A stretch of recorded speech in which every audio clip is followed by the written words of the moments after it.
back. Reverend C.B. Moss is my guest. Now, as we were talking off camera, you were talking a very interesting concept about people being in the shadows, right? If you don't mind expounding on that a little bit more again. Well, certain communities, mainly inner city communities, are viewed by criminals and that element as being safe for them to hide in. Because police presence is not as prolific as in other areas. They believe, with some justification, that the police response is not as quick as in the suburbs. And so they operate in these communities in the shadows. They would venture out into the wider community, do whatever they have to do, come back. The flip side of that is the society, even law enforcement, tend to write off these people. That's there as criminals, rather than going into these communities and seeing how they can flush these criminals out and provide more safety for the people. Then, the people realizing that that's not happening, many of them began to accommodate themselves to the situation. If they know they're criminals, but if they are there, nobody seems to be able to do anything about them, they might as well try to live it. So it's a complex situation. And I maintain that we must do an in-depth study on all of these things and then come up with plans and strategies to address it. But in most cases, we live in silos. Those of us who live in the suburbs, we have our own little world. And this little island, you would be amazed at the different elements that exist here. And one I've looked, someone said, well, I don't go anywhere on Baintown. But Baintown affects you in some way or another. In so many ways, because I would think engagement is also possible, because forget about the criminals. Yes. Think about the talented young children that may be in that community, that are in that community, That's right. who could really do something fantastic for this country And once they're given the opportunity. And what the society doesn't seem to appreciate is that Baintown and Grantstown, two separate towns, are the heart and soul of the Bahamas. Give a little history lesson again, if we could, for a couple of minutes for people who don't know, because I'm sure a lot of people don't know. So the heart and soul of the Bahamian people, Baintown and Grantstown. They're two separate towns lying side by side. Grantstown is the older of the two, but Baintown is much more significant in its sociological development. Grantstown was developed by the government as an overflow from the town of Nassau. Baintown was developed by a private individual. He purchased 166 acres of land lying to the west of Blue Hill Road for his employees. His name was Alexander Bain. He was a merchant. He was also, at one point, a member of the House of Assembly. And as you know, the cargo depot was not up at Union Dock or Porter's Key or wherever. It was down to Long Wharf. And that's why they call it Long Wharf, because this Long Wharf extended out. That was his base. And that's almost directly opposite Nassau Street. Yep, so all you gotta do is come straight down. Yeah. So he wanted his employees nearby. So he purchased that scope of land. He was extremely wealthy. On occasions when the Bahamas government could not pay its bills, which was frequent in those days, he would loan the government money to pay their bills. So he bought this tract of land and divided it up for his employees and family members and other relatives. The significance of that is that Grantstown was cosmopolitan. Whosoever, people from all over came and resided there. Baintown grew up almost as a homogeneous society. All the people knew everybody. All the people lived on their premises for many years. And I will demonstrate to you why that's true. If you were to ask a resident of Grantstown where they lived, they would name the street. Ask a resident of Baintown where they live, typically they'll say Baintown. See, because of the uniqueness of the place. And some people are old enough to remember the police couldn't go into Baintown looking for anybody because they were all family or family connected. Do you know John Brown? Whew, never heard of him. Fellow sitting right there. Never heard of him. And that had a negative impact overall on the perception of Baintown. But they were so closely integrated. And so it made them unique. They have a slightly different culture from Grantstown. And Grantstown had a more transient population. People move in, people move out. But you'll find typically in Baintown, 2, 3 generations are living on the same. So that makes a difference. It does, yeah. And Baintown is so easily developed. I mean, sociologically easily developed as a society because the people are one.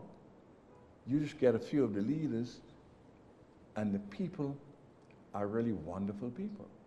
But Baintown and Grantstown have been ignored. When really they should be highlighted because of the history itself. We have to do it. Baintown, the history of Baintown and Grantstown is so fascinating that it should be spotlighted. As a matter of fact, years ago, we prepared a plan for a tourism product.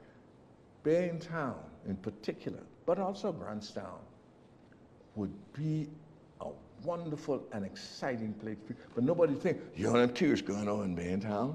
But they are now. No, they got foreigners in Airbnbs all over. That's my point. And not only that, we would see foreigners, and we know they're foreign, they're white. Yeah. All through Baintown, you never hear of anything happening to them. Never, ever. Never. I see people going through Dean Street, Infant View, all over. all over. So what I'm and saying they're comfortable is, and happy. we identified a number of sites that the tourists would die to see. I mean, as simple as the Reinhardt Hotel, Which sadly we let go. The late Reinhardt Hotel, which fell down because of neglect. Just fell down. That was the headquarters of the Honorable Claudius Roland Walker, arguably the most important Bahamian in the 20th century. People don't even know that.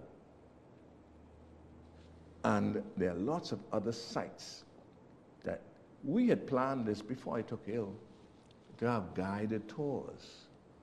You don't have to worry about face safety because first of all, we knew who the criminals were. And the criminals knew that they only want to not be bothered. They're not going to bother people. You have less person-on-person crime in Baintown than in many other areas. From the crime reports, I'm hearing most of it in the southern part of New Providence now. There you go. And so these areas would be ideal to be developed. But it has to do with how we, as Black Bahamians, see ourselves. And you know, the important thing is too, because you know, we've got all these cruise ship visitors, but where do they go? And, Yes. and the proximity of Bain and Grantstown is an ideal touristic site for them. I'll say this. Years ago, I approached the then Minister of Tourism, Mr. Vincent Vanderpool Wallace, with the plan for a tourism product in Baintown. This was a walking tour. He was most receptive. And we planned, he offered us to have little kiosks on Rawson Square. That was the center of the cruise passengers, where we would have people there to operate guided tours throughout Grantstown and Baintown. It would be fascinating. A lot of people don't know of these sites. The history of the black people. Well, when the white people were in charge of the Bahamas, they never considered anything black to be of value. And then the black people took over, and many of us will just pick up where they left off at. Many of us do not have the self-love that is required to elevate the people. Because if they did, they would see that Bain, Grandstand, even the Chippenham area, all the fort, all those areas ideal for tourism. Could you envisage a better site? You know, the Southern Recreation Ground is. Absolutely. Looking south towards St. Agnes Church. If that place were landscaped, beautified, that's a stone's throw from the place where most of the tourists come. But what are we using the Southern Recreation Grounds for? Primarily a softball game. And we don't have very many softball games anymore. I don't think they Not had. like we used to, no. No, don't have the Yeah, softball. not So like we I'm used to. saying we could. I know softballers may argue like people don't want to move off Bay Street for Junction, so some of the softballers may not want to move. But if you were to remove them to another suitable place, and you to incorporate that whole area into a tourist village. See, we had all of this planned over the years, and including St. Agnes Church. Bain Town has the most historic churches, Bain and Grandstown. We had developed a church tour because a lot of religious people come to the Bahamas. And historians, like, because where do you get your information from? You go into a graveyard, Yeah. and there's a ton of history. Exactly. You know? Even the tour would incorporate cemeteries. Yeah. It was original. Vincent Vanderpool Wallace, he saw it, he caught the vision, and he offered to assist us. First of all, we did not have the seed money, the resources started. That's always the problem, That's isn't it? always the problem. And we could not get anyone of influence to buy into it. I had a talk show on Love 97 radio and also on JCN TV. And we promoted this idea. But the response was, can any good thing come out of Nazareth? You know what I mean? But come on, I mean, look at the people who've come out of Bain and Grandstown just to start with. The most prominent So I mean, that's people in the history of the Bahamas came out, especially black people, Yeah. came out of Bain. That's why I say Bain, Grandstown is the heart. One is the heart, one is the soul of the Bahamas. But the people who can make a difference, they don't see that. They look at the superficial image that they see. And that's why I say, could any good thing come out of Nazareth? They don't expect anything good to come out of Bain Town or Grandstown. so no energy put into it. Nothing. No, that's a tragedy. You know, I will say you pointed out, you mentioned that you're back. You had you took ill, and that incident actually had a lot of people shaken up. And but of course they rejoiced when they saw you come back. And how does that change your life? Thank God. Well, first of all, you have to know what I went through to the point. I had what the medical people refer to as a sudden death syndrome. It's akin to babies who die a crib death. Or, Right. in other words, for unexplainable reasons, the heart just stopped. Wow. And that happened to me. I was in a coma for 4 weeks in hospital. And when I came out of the coma, I realized, like my doctors told me, your work is not finished. God still has work for you to do.